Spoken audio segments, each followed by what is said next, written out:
Thank you so much for joining us today for this chapter of Time-Hopping Hero, Ethan's First Leaps.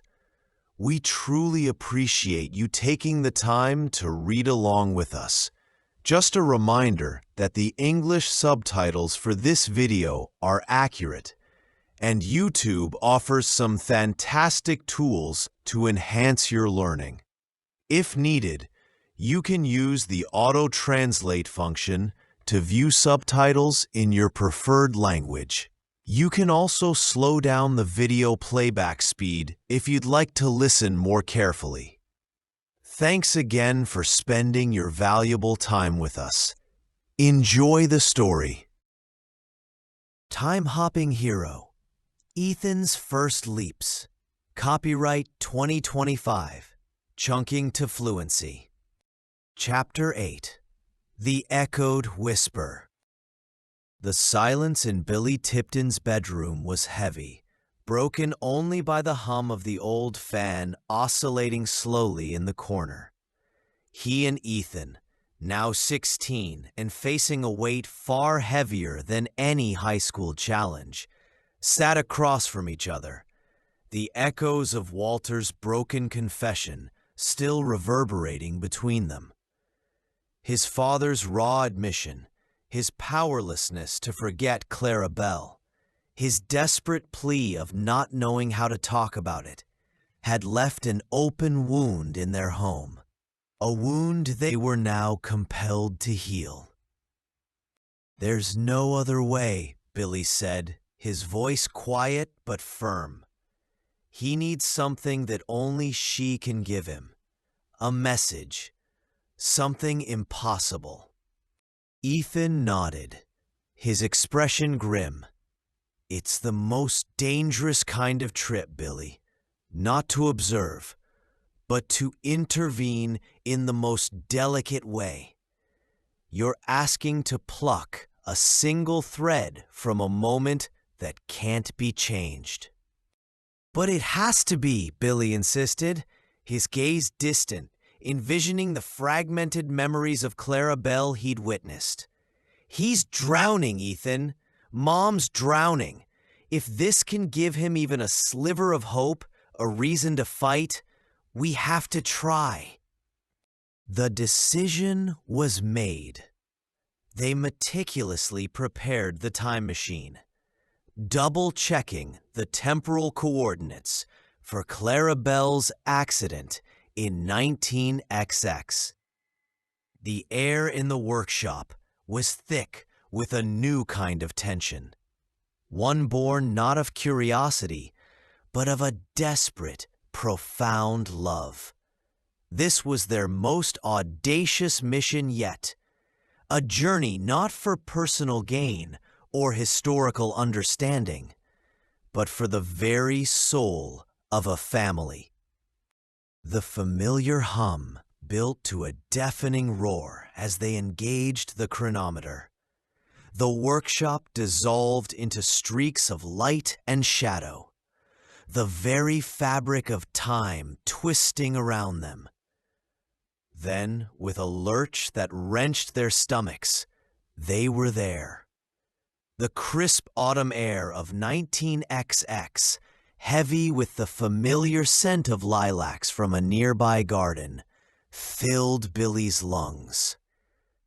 He heard the distant, growing rumble of a train, and his heart pounded in his chest, knowing what was about to unfold.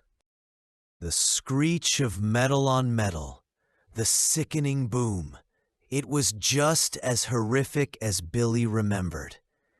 He saw her, Clara Bell, beautiful even in her last moments, lying tragically on the asphalt.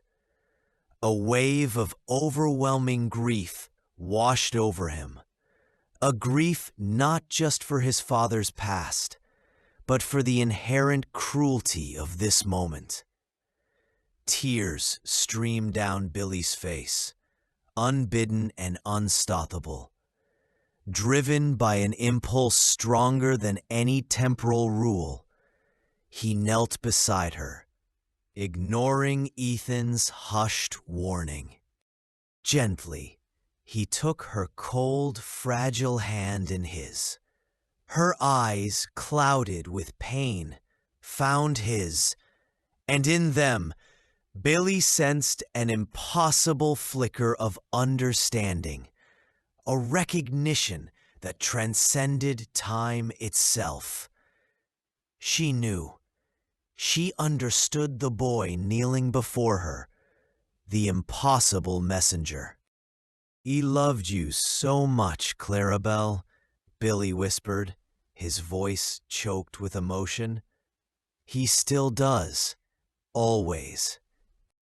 A faint smile touched Clarabelle's lips, ethereal and profound.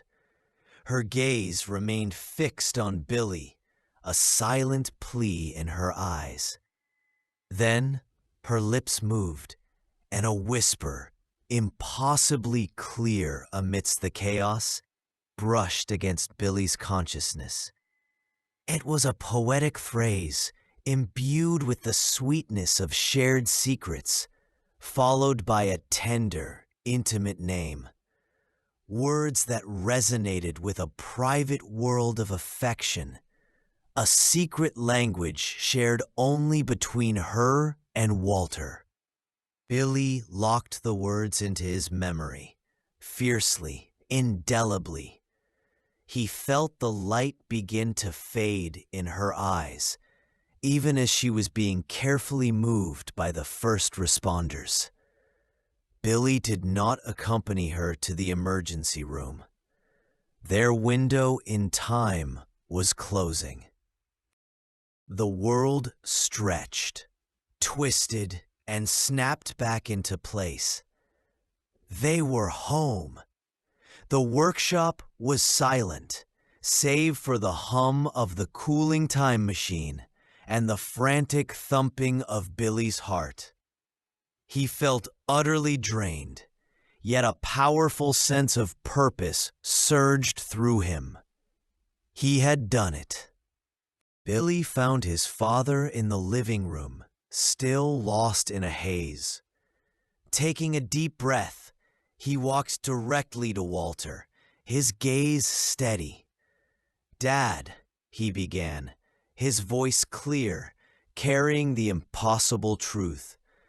"I know why you hurt so much, and I know, because I saw her. I went back, through time with a machine." Walter's head snapped up. His eyes narrowed with the familiar warning that quickly turned to disbelief. "Time? What are you talking about, boy? You're making no sense." "She knew, Dad," Billy pushed on, ignoring the skepticism, his voice imbued with the unshakable certainty of experience. "And she told me something for you. Something only she could tell you. She called you my North Star. And she said, 'Remember our garden of lilacs, my North Star. Find your way back to me there.' And she called you Walt, my only Walt." The words hung in the air, shattering everything. Walter's face drained of color. His jaw went slack. "My North Star," he whispered, a guttural sound, his voice raw with a pain that was both fresh and ancient. "Lilacs, my Walt." The tumbler slipped from his grasp, shattering on the floor. Tears from a lifetime of suppressed grief streamed down Walter's face. He crumpled, sinking onto the sofa, his body racked with a sorrow that had festered for such a long time. It was a breakdown, deep and visceral, an admission to the truth he'd buried so fiercely. He was powerless, powerless to forget her, powerless to talk about it, powerless to stop the self-destruction. But this time, he saw a path. His gaze, still wet with tears, met Billy's. I've been a fool, son, he rasped, his voice raw with remorse. A fool. What I've done to you, to your mother, trying to forget her. It only brought dishonor to Clarabelle's memory. She deserves better. Your mother deserves better. And you deserve better. He staggered to the liquor cabinet, took out the bottles, and without hesitation, poured them all down the sink. The pungent smell filled the room, a symbolic cleansing. The change wasn't instant, but it was profound. Walter Tipton, now stripped bare of his defenses, began the arduous climb towards healing. He sought out Martha, his apologies raw and heartfelt, and a fragile new dialogue began to bloom in their home. He spent his days in the workshop, not just passively existing, but actively organizing, cleaning, putting his keen mind for logistics to use. He was learning, watching Thomas Pruitt, a newfound respect growing for the quiet science teacher. Walter was becoming trustworthy again, his focus sharpening, his destructive habits receding like a bad dream. Weeks passed. Thomas Pruitt, already burdened by the weight of Mr. Abernathy's legacy, noticed the transformation in Walter with a growing sense of awe and relief.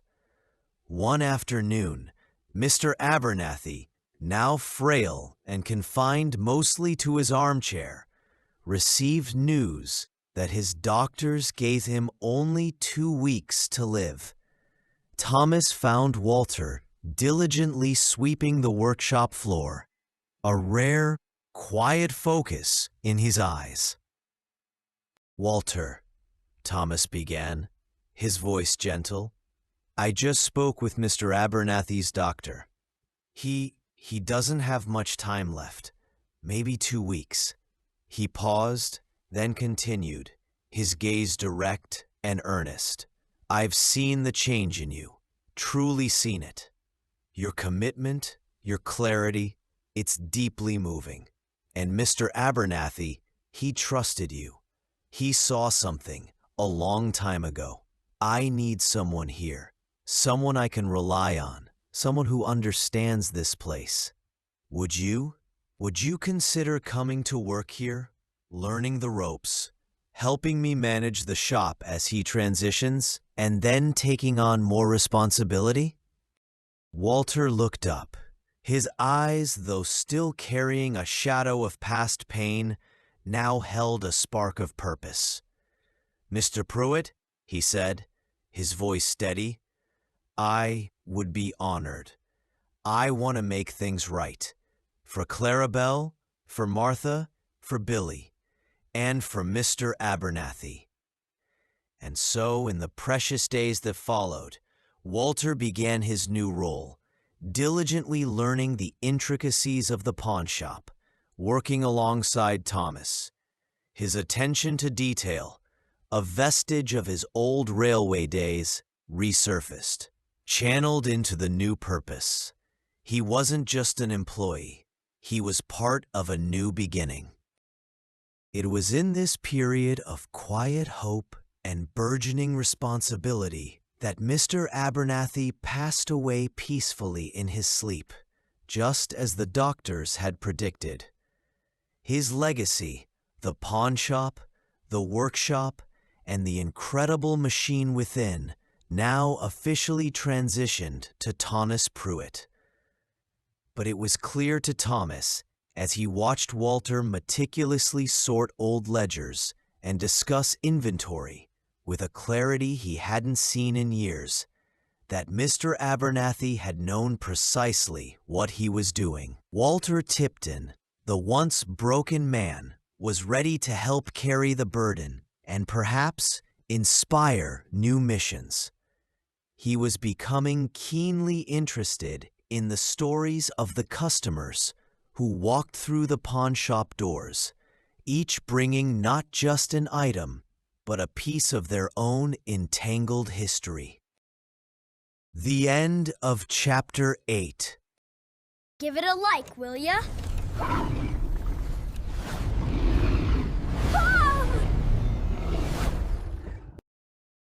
Chunk phrases of interest for Chapter 8. Number 1. A deafening roar. A deafening roar. This chunk phrase refers to a sound that is so loud it becomes all-encompassing, often indicating immense power or intensity. Example: the deafening roar of the time machine's engine was louder than a train.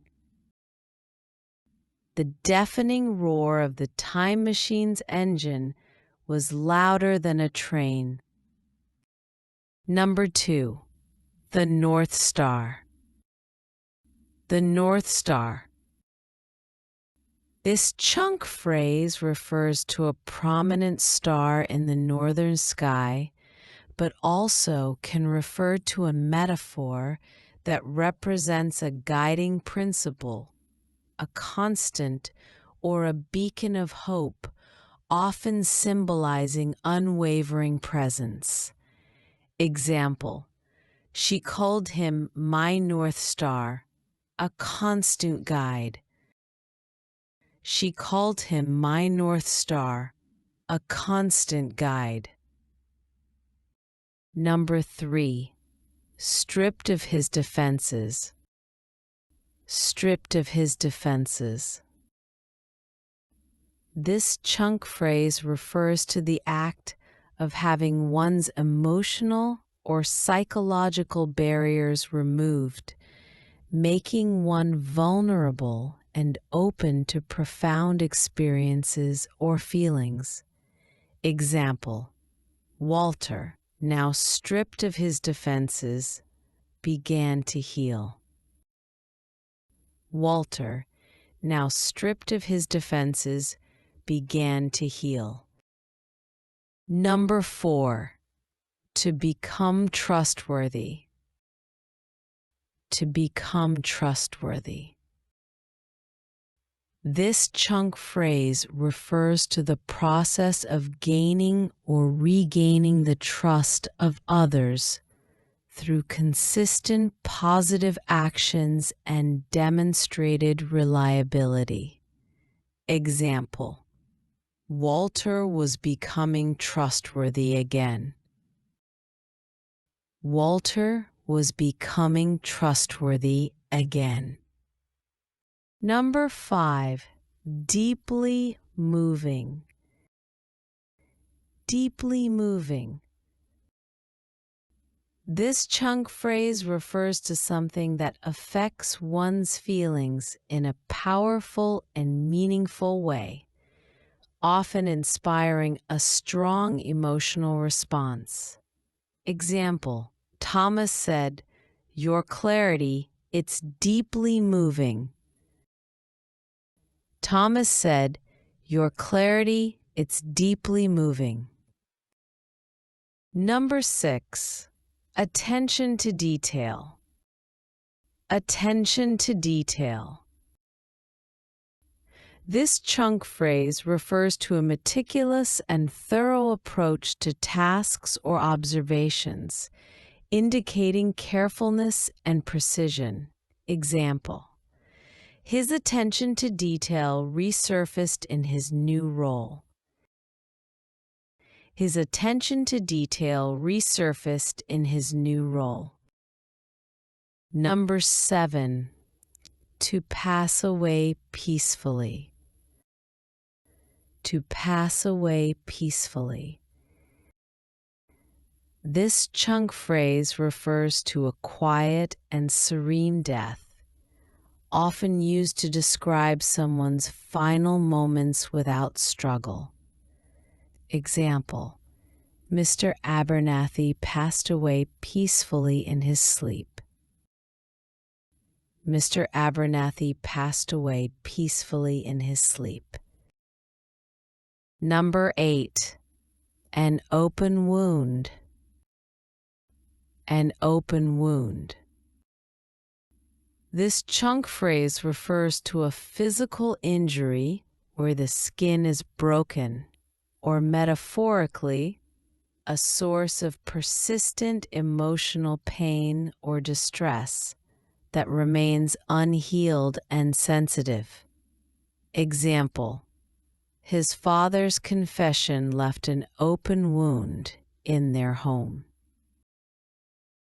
His father's confession left an open wound in their home. Number 9, a sliver of hope. A sliver of hope. This chunk phrase refers to a very small piece or amount of optimism or expectation for a positive outcome, often in a dire situation. Example: if this can give him even a sliver of hope, we have to try. If this can get him even a sliver of hope, we have to try. Number 10, streaks of light. Streaks of light. This chunk phrase refers to visual effects, particularly during rapid movement, temporal distortions, or abstract experiences. Example: the workshop dissolved into streaks of light and shadow. The workshop dissolved into streaks of light and shadow. Number 11, the rumble of a train. The rumble of a train. This chunk phrase refers to the characteristic low, vibrating sound made by a moving train, often used to build atmosphere or foreshadow an event. Example: he heard the distant, growing rumble of a train. He heard the distant, growing rumble of a train. Number 12, burdened by the weight. Burdened by the weight. This chunk phrase refers to a state of being overwhelmed by a responsibility or emotional burden, suggesting a heavy emotional or mental load.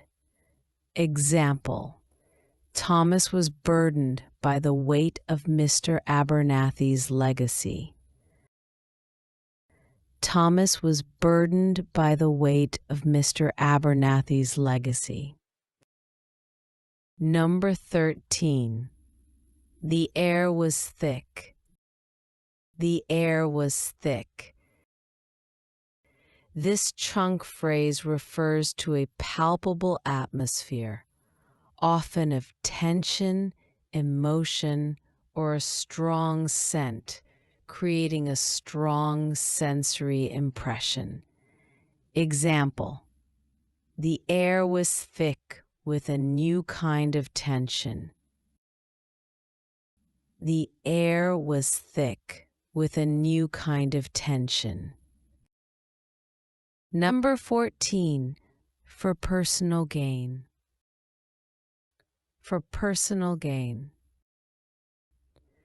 This chunk phrase refers to something done primarily for one's own advantage or profit, usually contrasted with actions for others' benefit. Example: their mission was not for personal gain. Their mission was not for personal gain. The end of chunk phrases of interest for Chapter 8. We hope that by listening to the story and reviewing the chunk phrases of interest, you've had a chance to increase your English vocabulary in an enjoyable way. If you enjoyed this chapter and want to continue your journey with Ethan and his time-hopping adventures. Please subscribe to the Chunking to Fluency channel. We'd love to hear your thoughts in the comments below. Feel free to share this video with anyone who might enjoy it or is learning English. And don't forget to give it a like. Finally, if you hit the notification bell icon, you'll be sure to know when the next chapter of time-hopping hero, Ethan's First Leaps, is released. Thanks again for listening, and we look forward to sharing more stories with you soon. Be blessed.